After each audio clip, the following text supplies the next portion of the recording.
법인 설립할 사업자라면 꼭 보세요. 안녕하세요. 법마TV 대표 노현충입니다. 오늘은 비즈파트너즈 상무이사로 계신 정식한 세무사님을 모시고 법인 설립 시 꼭 챙겨야 할 내용을 같이 알아보는 시간을 갖겠습니다. 대표님들께서 궁금해하실 만한 내용을 질문하여 답변을 들어보겠습니다.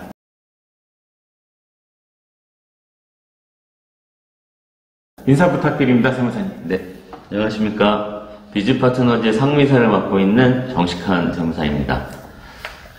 세무사님, 그 법인 설립을 대표님들께서 어렵게 생각하시는 것 같아서 세무사님과 함께 안내해 드리려고 이 자리를 준비했습니다. 네. 아무래도 처음 법인을 설립하시려고 하다 보면은 익숙하지 않은 업무이기 때문에 좀 어려우실 수 있는데요. 오늘 어떻게 진행하셔야 되는지 하나하나 살펴보도록 하겠습니다. 네. 세무사님, 법인 설립 방법 중에서 신규 법인 설립하는 방법에 대해서 알아볼 텐데요. 네. 신규 법인 설립, 요즘에는 대표님들께서 수수료를 좀 아껴보시려고 인터넷 등기소 아니면 그냥 등기소를 가셔서 하시는 경우가 많죠? 사실 일반적이지는 않은 것 같아요. 제가 상담을 했었던 대부분의 대표님들은 그래도 아직까지는 법무사님을 통해서 진행하셨던 게 일반적이고요. 아까 말씀 주셨던 것처럼 좀 비용을 절약하기 위해서 하시는 분들도 간혹 계시기는 하는 것 같은데 네. 아직까지는 그렇게 법무사님 통해서 많이 진행하시는 것 같습니다. 그렇죠. 저는 법인 컨설팅을 하다 보니 그 대표님들께서 놓치시고 처음에 설립할 때 잘못하셔가지고 어렵게 하는 경우들이 많더라고요. 예. 네, 맞습니다. 처음 이제 법인을 설립하실 때 여러 가지 고려하셔야 될 사항들이 있는데요. 특히 처음 이제 법인을 창업하실 때 사업 목적, 즉 업종은 어떤 거를 넣느냐에 따라서 추후에 조세 감면 혜택 등이 좀 많이 달라질 수가 있습니다. 그렇죠. 그래서 주의하셔야 되고요. 그리고 두 번째는 창업 이후에 자금 조달을 하시려고 하시는 대표님들이 많이 계세요. 네, 맞습니다. 특히 스타트업 같은 경우에는 항상 좀 자금이 부족하기 때문에 여신 쪽으로 자금 조달 계획이 있으신 경우에는 자본금 규모도 신중하게 선택을 하셔야 됩니다. 그렇지 않은 경우에는 다시 증자 등 이런 것들을 하셔야 돼서 등기를 다시 하셔야 되고 업무가 굉장히 번거로워지실 수가 있어요. 그렇죠. 그럼 법인 설립 등기할 때 어떤 걸 준비해야 될까요? 크게 5가지를 준비하셔야 되는데요. 첫 번째는 어떤 상호를 사용하실지 결정하셔야 되고요. 그리고 두 번째는 사업자는 어디에서 하실 건지 사업장 주소지를 결정하셔야 됩니다. 그리고 세 번째는 사업 목적, 즉 업종은 어떤 걸 영위할지를 정리 한번 해보셔야 되고요. 네 번째는 자본금의 규모는 얼마로 해야 될지, 그리고 마지막 5번째 같은 경우에는 임원, 즉 이사나 감사를 누구를 넣을지를 결정을 하셔야 됩니다. 자, 다시 한번 정리를 해드리면은 상호, 사업장, 주소지, 사업 목적, 자본금의 규모, 임원진에 대한 결정을 미리 해두셔야 되는 거죠. 네. 그럼 세무사님, 상호는 같은 지역에 동일 이름으로 돼 있으면 안 된다고 들었는데 어떻게 확인을 해야 될까요? 네. 상호는 기본적으로 관할 지역 내에 같은 상호를 사용하고 있는 다른 곳이 있다고 한다면 본인이 사용할 수 없기 때문에 그렇죠. 네.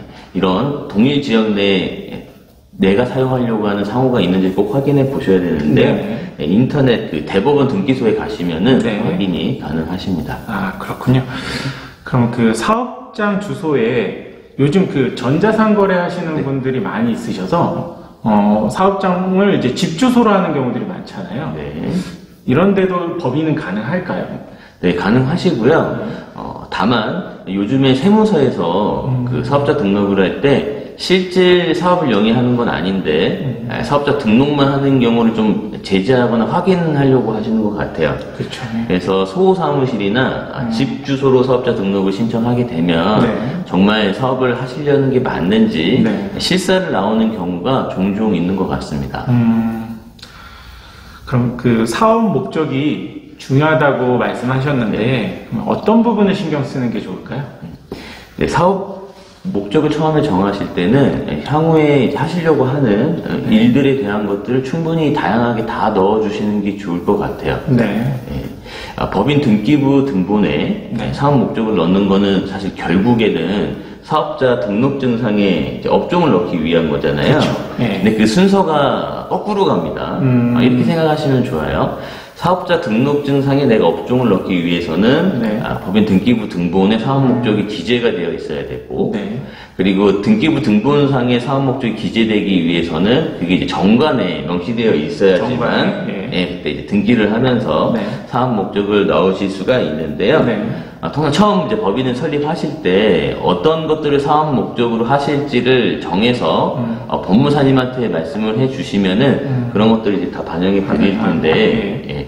저희가 일을 할 때는 주로 이렇게 많이 합니다. 기본적인 사업 목적을 말씀을 해주시면 네. 그런 사업 목적을 영위하는 다른 법인들이 있어요. 그렇죠. 예. 예, 이제 그런 법인에서는 부대적으로 어떤 사업 목적을 넣고 있는지를 저희가 좀 추가적으로 확인한 이후에 이런 것도 이제 보완해서 넣어드리고요. 네. 다만 어떤 업종을 영위하시든지 관계없이 네. 법인 사업자를 운영하다 보면 내가 임차하고 있는 사업장인데 그쵸. 갑자기 전대를 줘야 되는 경우들도 생겨요. 전대 생기죠. 예. 예, 그러면은 사업 목적이 부동산 임대업이 있어야 되거든요. 그렇죠. 예, 그렇기 때문에 부동산 임대업은 기본적으로 어떤 업종을 영위해도 부대적으로 다 넣어준다 라고 생각하시면 좋을 것 같습니다. 많이 들어있더라고요, 보면. 네, 맞아요. 좀 이제 관리를 하셨던 네. 그런 업체들 같은 경우에는 네. 다 들어가 있는데요. 네네. 그렇게 부동산 임대업을 넣어야 된다. 꼭 하나 기억해 주시면 좋을 네. 것 같고요. 네. 그리고 이제 다른 사업 목적과 관련된 다른 이슈들을 조금 정리해 드리면은 네. 아까 이제 잠깐 말씀을 드렸는데 창업 기업 같은 경우에는 사업 목적을 뭘로 하느냐에 따라서 추후에 조세 감면에도 많은 영향을 미치게 됩니다. 그렇죠. 예, 예를 들면 현행 세법상 창업 중소기업에 대해서는 세 감면을 적용해주고 있는데 네. 50%의 감면을 적용해주고 있어요. 50%나요? 네, 굉장히 크죠. 네, 굉장히 큰데요? 네, 맞습니다. 근데 예를 들면 이런 거예요. 많이 하시는 업종 중에 네. 대표적으로 도소매가 있습니다. 도소매 유통 많죠? 네, 도소매가 있는데 이런 50% 감면을 모든 업종이 다 받을 수 있는 건 아니에요. 그러나요? 예. 예, 세법에서는 감면을 받을 수 있는 창업 중소기업이지만 50%의 세감면을 받을 수 있는 업종을 열거하고 있는데요. 네. 도소매는 빠져 있거든요. 도소매는 안 되고. 예. 예. 근데 도소매를 많이 하시는 분들이 뭘 같이 하죠? 요즘에 전자상거래를 그쵸. 예, 좀 많이 하시잖아요. 네, 인터넷 전자상거래 정말 많이 하고 계십니다. 그래서 요즘 정부에서는 이런 인터넷 거래, 전자상거래를 좀 굉장히 활성화시키기 위해서 네. 도소매는 안 해주는데 전자상거래 업종은 또 세 감면을 해줘요.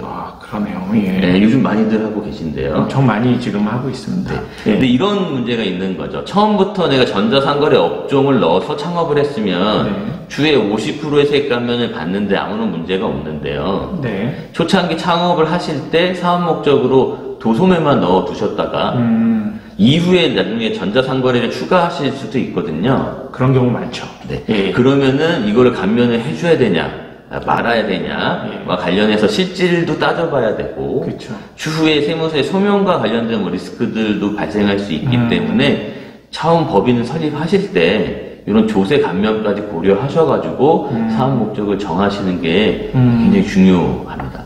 중요한 포인트인데요, 정말. 네. 예. 그래서 저는 이제 정책 자금을 많이 도와드리고 있는데, 그러다 보니까 이제 자본금이 굉장히 저는 중요하다고 생각을 하거든요. 네. 그래서 세무사님 생각에는 자본금을 책정할 때 어떤 조언을 해주면 좋을지 하고, 또 주주 구성 시에는 어떻게 하면 좋은지 좀 얘기 좀 해주세요. 먼저 자본금 책정과 관련해서 한번 말씀을 드려볼게요. 자본금의 규모를 결정하는 거는 크게 두 가지 관점에서 보셔야 되는데, 첫 번째는 법인 설립할 때 내가 부담하는 세부담 측면에서 생각해 보셔야 되고요. 그렇죠. 예. 두 번째는 내가 창업 이후에 자금 조달을 할 계획이 있다. 네. 그러니까 뭐 정부 정책 자금을 받으시거나 그쵸. 여신에서 대출을 받을 계획이 있다라고 하시면 네. 어느 정도를 해야 될지가 각각 달라질 수가 있어요. 맞습니다. 그걸 한번 차근차근히 말씀을 드려볼 건데요. 네. 첫 번째 세부담 측면에서 먼저 한번 살펴볼게요.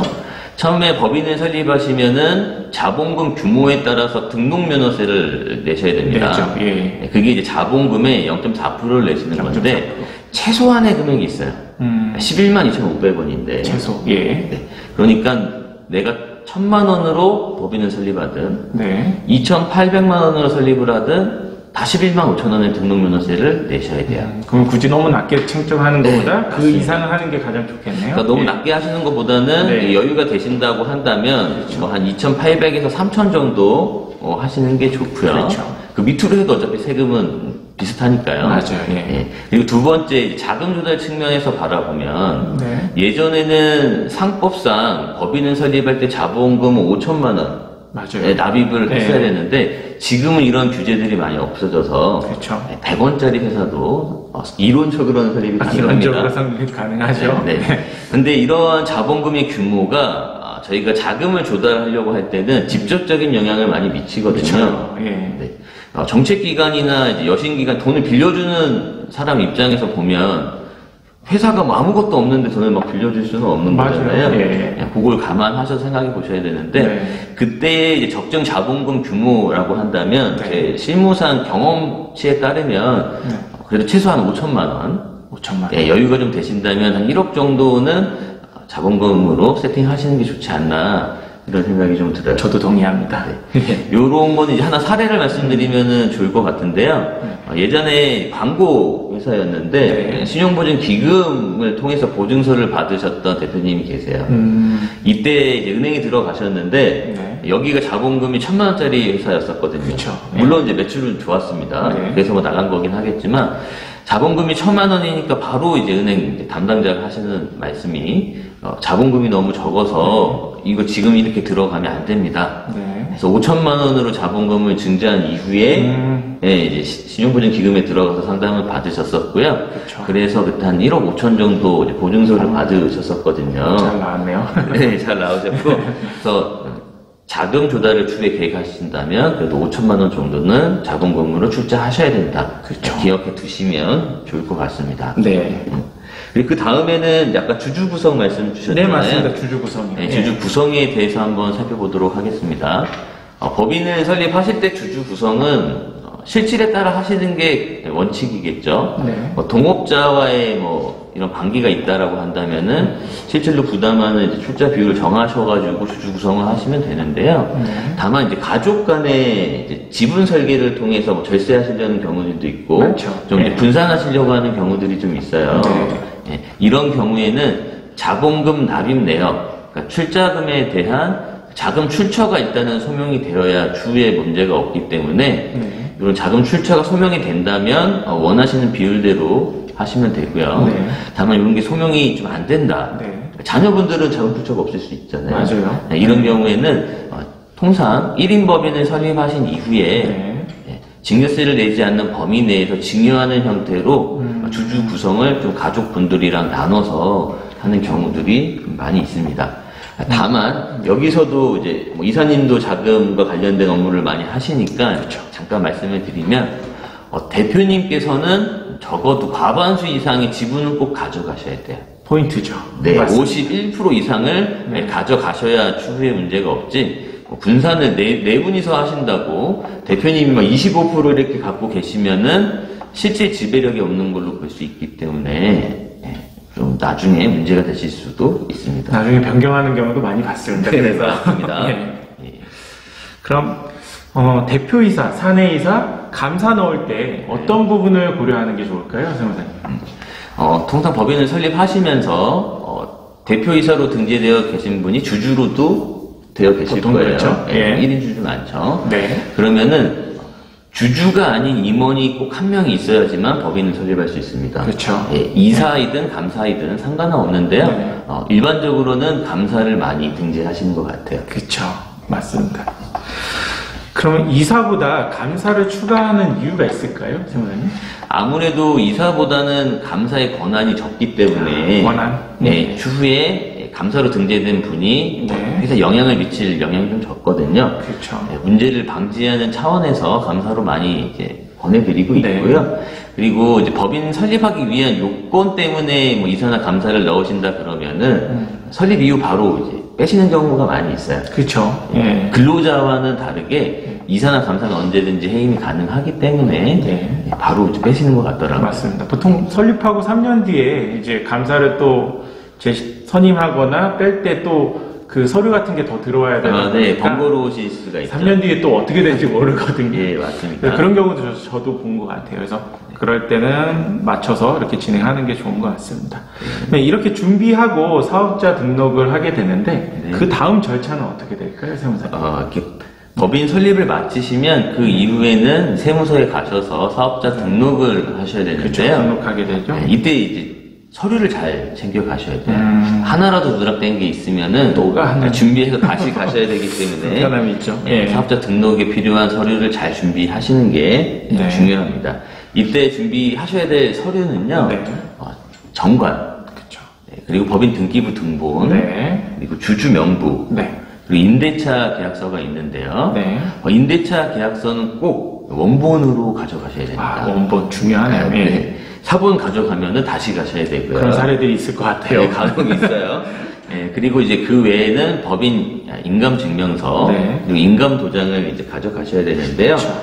간혹 가다 보면은 업종이 특이한 데들이 있어요. 그렇죠. 그러니까 인허가를 받아야 되거나, 인허가 받는데. 별도로 등록을 해야 되거나, 신고를 해야 하는 업종들이 업종이 있는데, 있죠. 네. 그런 경우에는 발급 받으셨던 인허가증, 등록증, 네. 그리고 신고증을 꼭 함께 가져가셔야 됩니다. 네, 그럼 이 과정에서 중요한 포인트면 어떤 게 포인트가 있을까요?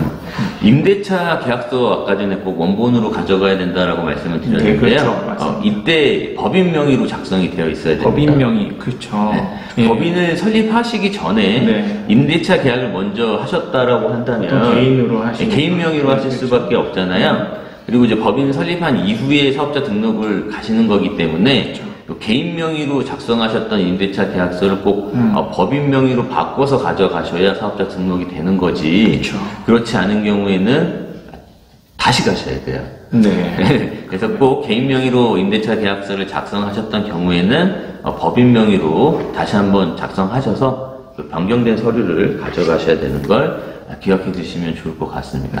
중요한 포인트인 것 같습니다. 정말. 예, 예. 그리고 아까 잠깐 말씀을 안 드렸는데요. 임대차 계약을 하지 않으시고 네. 자가인 경우도 있잖아요. 아, 그렇죠. 그러니까 내 부동산에서 그냥 내 건물에서 사업을 하신다라고 하는 경우에는 많죠. 등기부 등본을 가져가시면 됩니다. 등기부는 원 챙겨가시면 네. 될 것 같습니다. 예. 법인 설립할 때 고려할 사항이 많이 있네요.